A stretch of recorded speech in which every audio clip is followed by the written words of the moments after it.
Welcome to the Excellence in Church Administration podcast, informing, encouraging, and supporting your church. Your hosts are Michael Martin and Dan Busby from ECFA.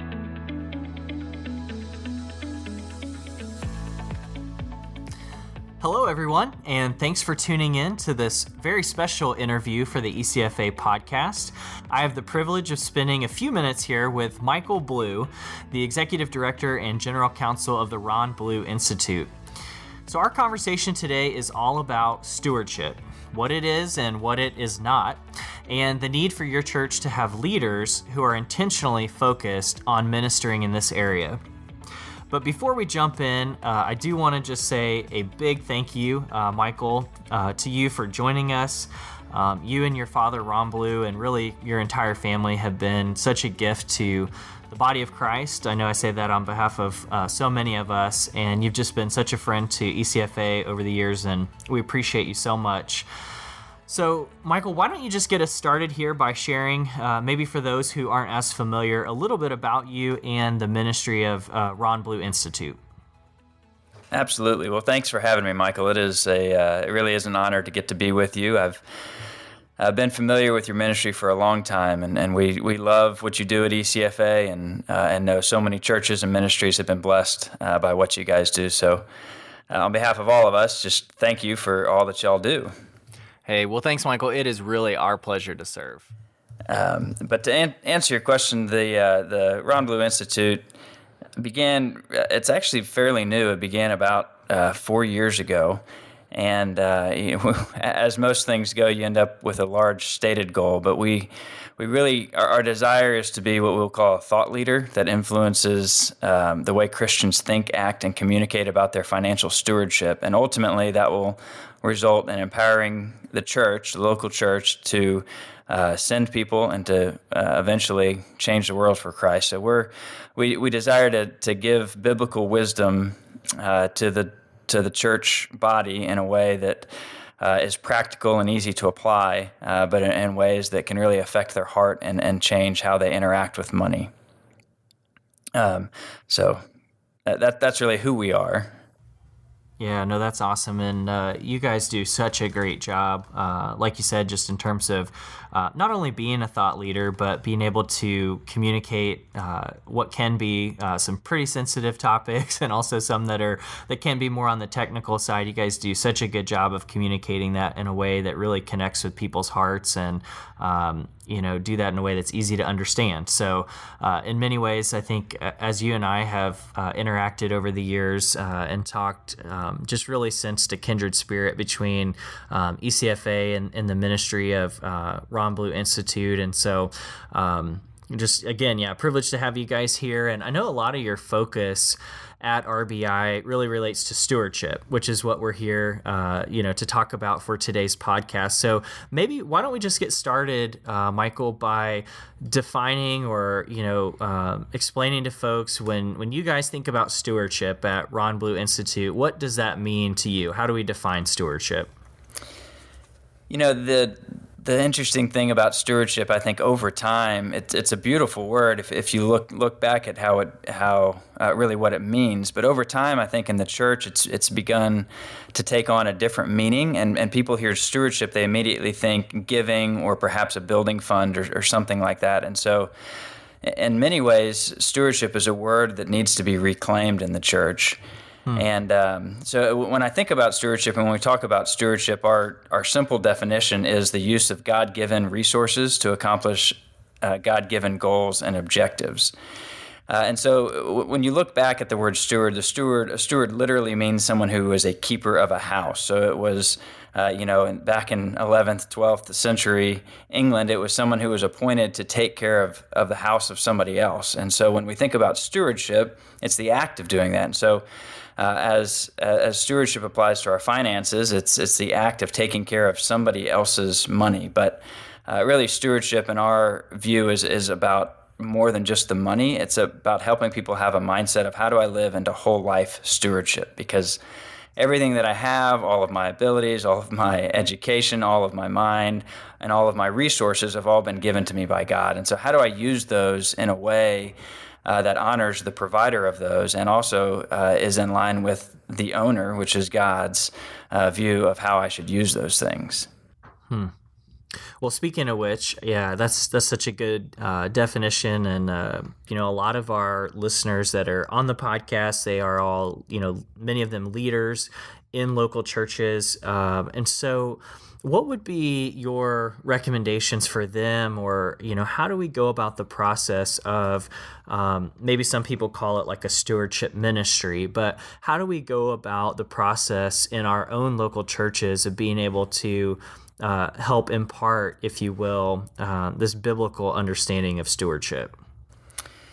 It's a great question. First of all, I think whenever we think about imparting a stewardship ministry, it's helpful to have a definition for what a stewardship ministry is and what it isn't. As we talked about the confusion and maybe even the hijacking of the word stewardship, I think that a stewardship ministry too often has a connotation of a fundraising ministry. And I really think that it's important to understand that a stewardship ministry within a church should not be a fundraising ministry. If you think about it, it's like your neighbor who's always trying to sell you something. If you see him outside their house, you're never going to go outside. And so if you have a stewardship ministry and you have a fundraising focus, then whoever's in charge of that ministry is going to be that person everybody wants to avoid because they're just going to ask them for something. And so, I think the number one understanding people have to have in a stewardship ministry is that it is not a fundraising ministry. Now, it may result in increased giving within the church, but that's just a byproduct of people understanding what the Bible has to say. So, when I define a stewardship ministry, and what it really is a discipleship ministry. It's an idea of we're trying to have lasting change within the hearts of the people.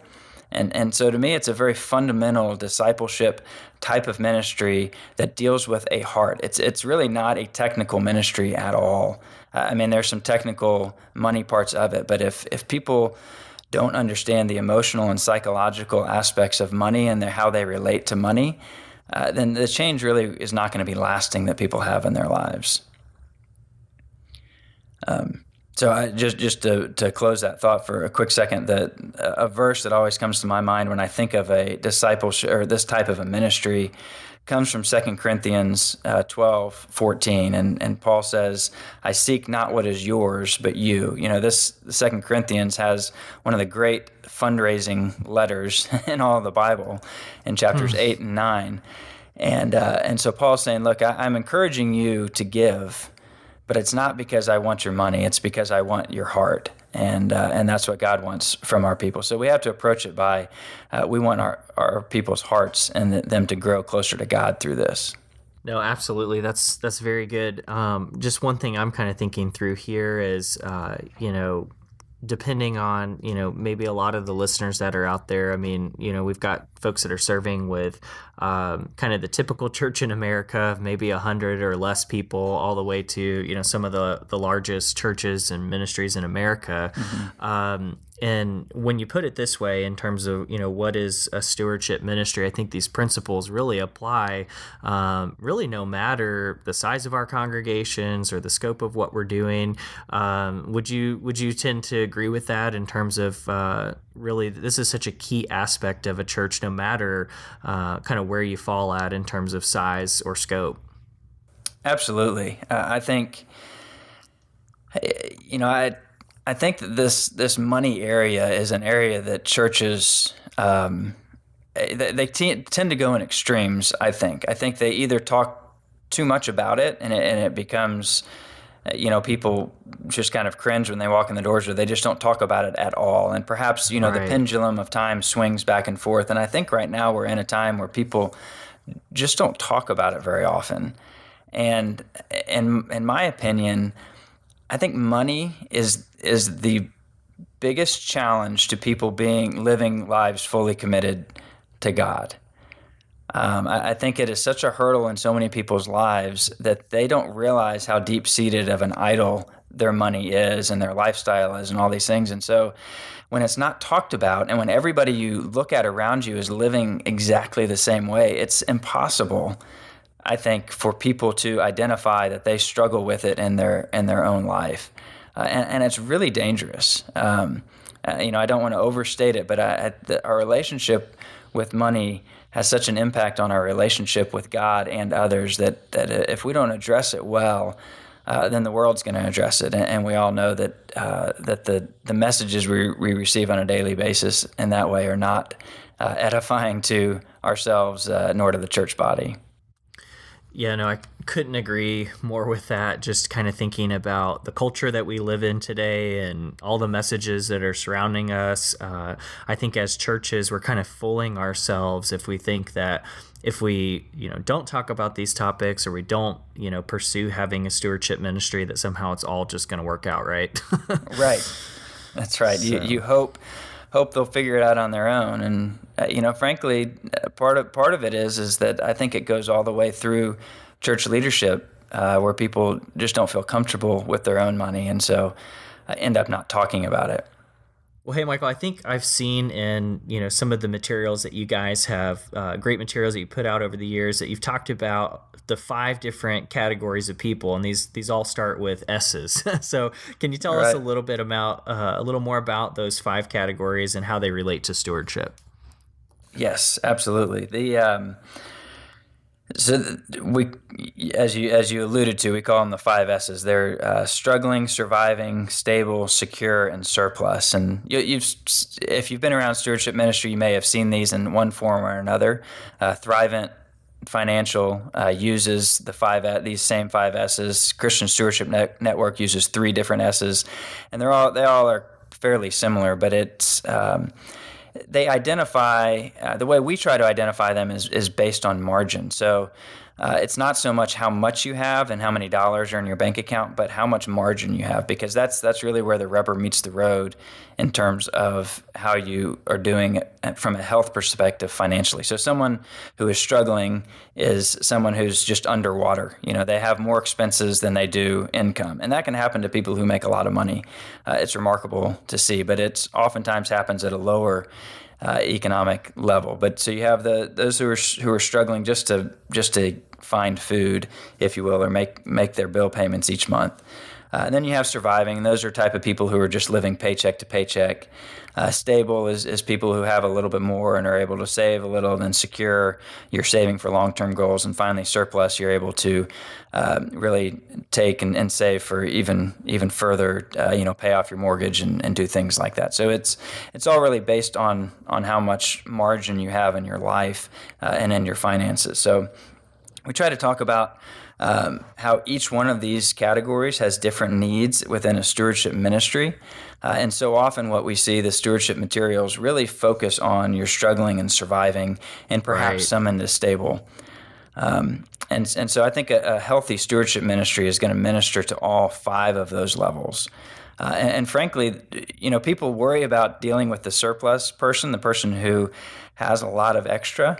And I think a lot of pastors think, well, I don't want to look like I'm playing favorites, but that's oftentimes the most neglected group of people in a church because of that fear.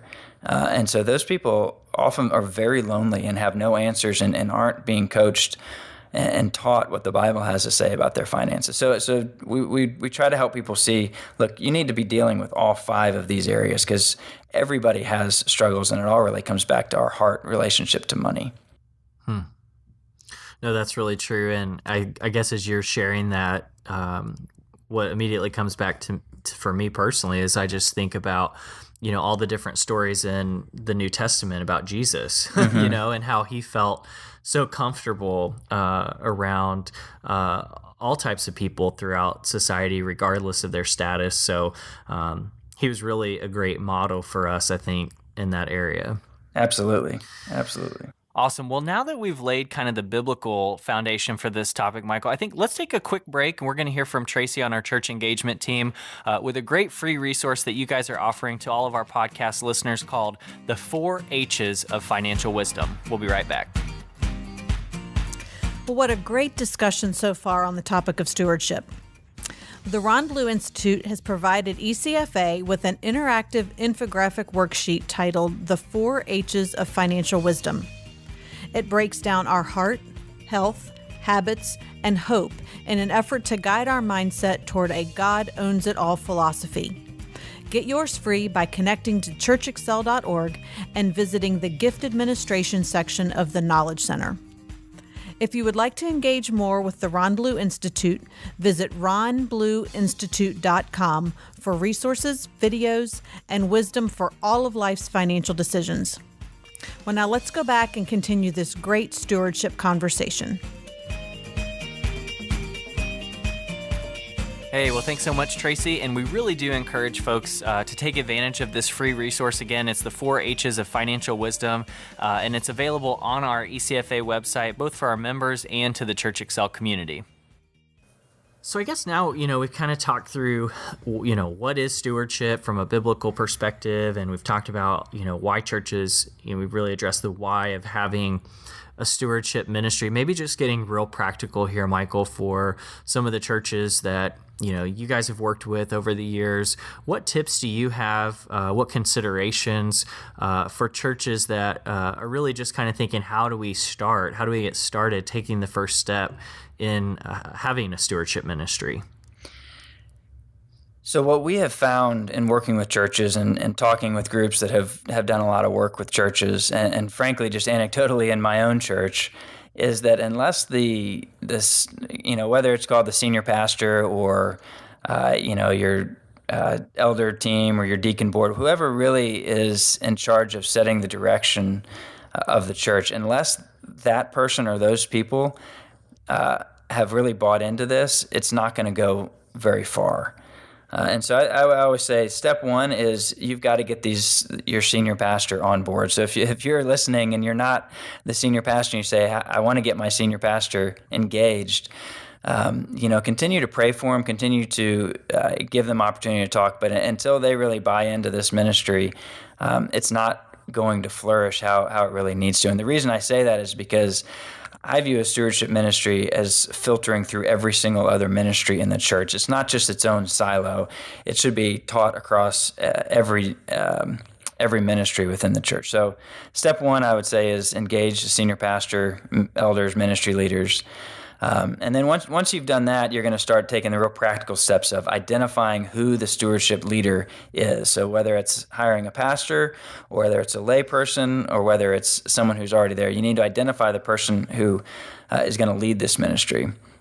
And then something that's really simple that needs to happen and people don't do and oftentimes aren't good at it is to begin celebrating simple acts of generosity. So whether that's in a staff meeting or whether that's in church when you do the offering or whatever it is, to be able to just celebrate simple acts of generosity so people can begin to see what it looks like to live a life of stewardship. And that may be time of somebody, that may be actual money, that may be just engaging in a relationship with someone who's very different.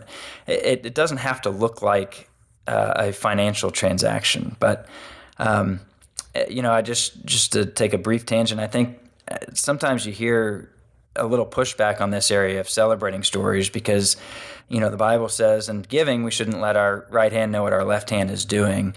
But I think that verse is applicable in certain circumstances, certainly, but there's also the whole of Scripture where you have stories that are told of the widow's mite and Jesus telling that story, and you have the Macedonians that Paul talks about as encouraging the Corinthians to give, as I talked about earlier in 2 Corinthians, and you have Zacchaeus' unbelievable story and transformation, and those stories aren't told to brag on or raise up those people, but they're told to encourage the people hearing those stories and for them to see what it looks like to move into a life of generosity. So I think we need to celebrate those stories. It's amazing what story does to our minds. Our minds are attuned, especially to react well to those stories. So I would say celebrate generosity is a huge part of this, and it doesn't have to be big. It could be little things that happen. And then Go ahead. No. Yeah, I was just going to say, I think the testimonies like you're talking about are such an important part of just, energizing our faith as believers. And we think about that in so many other areas. But sometimes when it comes to finances, like you say, people are hesitant before they start celebrating some of those stories of generosity. But what are some of the other steps, Michael, too, that you've seen? I think the 3 or 4 you've covered so far have been great. What are some of the others that you recommend in starting a stewardship ministry? Well, once you've identified your leader, your stewardship leader, you need to begin to build a team.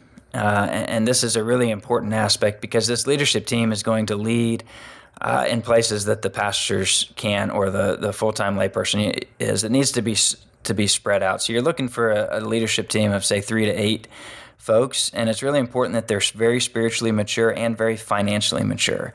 And I would say it's okay to ask. And don't be afraid to ask them what their giving looks like, and share some stories of sacrificial giving, and just make sure that they are really attuned to what it means to live a life of stewardship. Because I think too often we think, well, this person needs to be a financial wizard.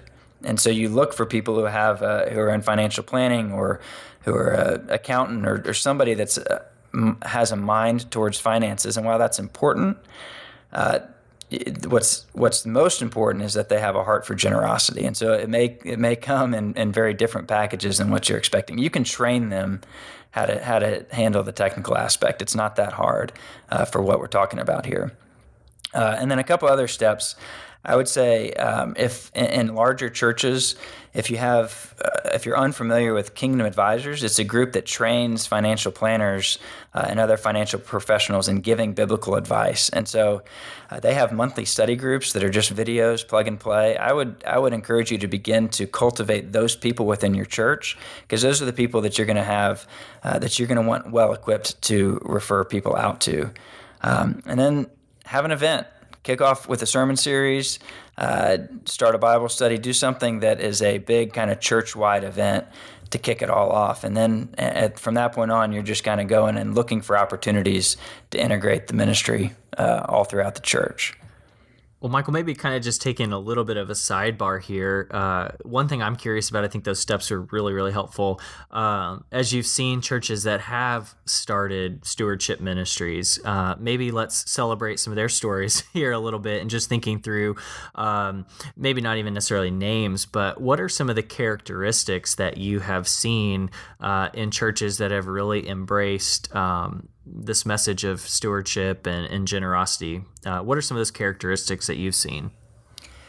One thing I have noticed is oftentimes the churches that really, really do this well didn't really start out with the intention to get there.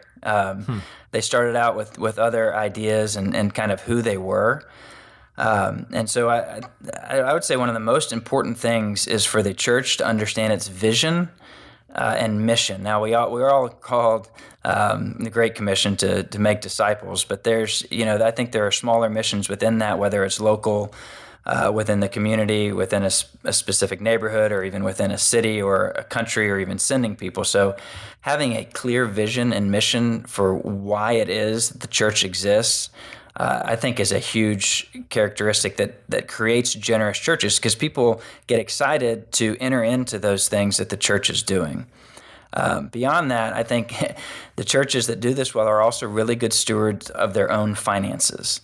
And that's one thing that the ECFA community does so well, is they help churches become good stewards of their own finances. And if a church isn't handling their own finances well, then they're going to have a hard time leading the congregation to handle their own finances well. So really making sure that everything is being done above board, everything is transparent and being handled correctly is so important. And two other things I would say is that you have very generous leaders within those churches. So the churches I talked about earlier, having the senior pastor engaged, some of the best ones I see, churches that I see in the stewardship arena, have some of the most generous pastors that you'll see. I mean, their stories are incredible. And it's because they have lived the truth of my treasure's in heaven, and so I'm relying on God more than I'm relying on how much money I can save or make. And so they have just these incredible stories of faith and trust in God. And when they've lived those, it's a lot easier to teach them and draw people into them. So generous leaders is huge. And then finally, having strong teaching on it. So I think those two things really go hand in hand. When you have a generous leader, they're more likely to be comfortable talking about it. So those are just some characteristics I've seen in generous churches. Well, Michael, how about, so, we talked through the starting of the stewardship ministry and some of these really good characteristics here.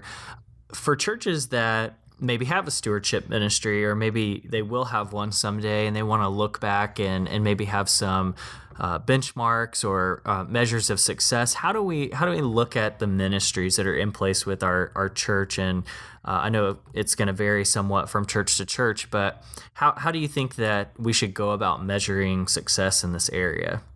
Yeah, that's a great question, and it's really a tricky question, because the tendency in a financially based ministry is to say, well, the easiest and most measurable standard we can use is giving. Is our giving going up within the church? And I think that I'll just say flat out, I think that's the wrong metric, and I really think it's actually a dangerous metric, because if you set up a standard to say we're going to measure you by this, then people's behavior is naturally going to be geared towards satisfying that objective. And so, if the objective is more money, well, there's lots of manipulative things you can do to get people to give more money. I mean, I can create plenty of videos that's going to tug on heartstrings of people and if you will, kind of turn them upside down and shake out the coins that are in their pocket. But I haven't really affected any change within their life. So I would say stay away from measuring based on giving, and I would turn towards measuring this like you would any other discipleship ministry. So whether it's a ministry to single moms or a ministry to singles or children, whatever discipleship ministries you have in the church, measure it the same way. So spiritual maturity, growth in giving stories, you'll see a remarkable difference, I think, in the people and the excitement that they have about what's happening in their lives, because they're going to engage in just these remarkable stories that can only be explained by my heart has been aligned with what God is teaching me about my own finances and my own control of my own finances, and they're not going to be able to really control it. So it's going to be measured more by spiritual maturity and growth than it should ever be by dollars coming in the door.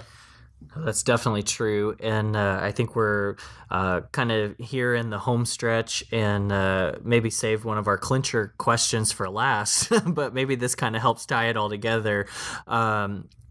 Many of us, that are out here and have been in the church world for a long time, one of the top questions is, why don't pastors maybe teach more regularly about these principles? So, like I said, maybe that's kind of a good wrap-up question for us, or ties in some of the principles that we've already covered here on the podcast today. But why don't you give it your best shot at answering that question? It's an interesting question, and I've actually spent a decent amount of time thinking about it. Because one of our great desires is to equip pastors to be able to teach on stewardship. It's an area that we believe we want the church to be seen as the center of financial wisdom. And so for that to happen, though, the churches and the pastors have to become just willing to talk about this more. And so I think one of the biggest reasons that it's not talked about is that oftentimes pastors aren't doing this well themselves. And so they can often feel shame in it. They don't want to talk about something that they feel like they're failing in. And so educating and helping a pastor get their own finances right is a big part of what we're hoping to accomplish. And so that, I think that's really reason number one. I think there's two other main reasons, and the next one is that pastors oftentimes feel inadequate to talk about it, and I think that comes from thinking, well, the people in the pews. Or in the chairs, I guess we're in more of a time now where there's more chairs. But the people in the audience know more about money than I do as a pastor. And so if you come at it with this perspective and you think, well, I don't have anything to offer them, I think that you're coming at it wrong, because studying Scripture, the Bible has so much to say about money that a pastor is probably the most knowledgeable person about money in the entire congregation. And so they need to feel confident in it, but oftentimes I think they feel like people don't want to hear them because they're not, quote unquote, qualified. And then finally, there's this idea that I think too many pastors feel like if they talk about money, it's going to seem and come across as self-serving, that they're just trying to preach to increase the money that comes into the church, whether that's for their own salary or a bigger building or whatever it might be. People may view it as them being self-serving, and so they really want to walk that line. And while I think that that's important, I think that oftentimes gets taken too far. And so I think pastors need to feel free to say, this is why I'm talking about money. And going back to that 2 Corinthians verse, it's not, I don't seek what's yours, I seek you. And that's why I want to talk about this. So I think those three things are probably the biggest reasons why pastors don't talk about money regularly. Hey, I think you did a pretty good job with that tough question. Just want to say thanks again, Michael, for this time that you've invested in us. Thanks for all that you've shared. And I think just this whole perspective about stewardship is just going to make our churches stronger. So I just want to say thanks again for the opportunity to visit here with you for just a few minutes. Well, great. I appreciate it, Michael. It's been a blessing. So thanks for all y'all do.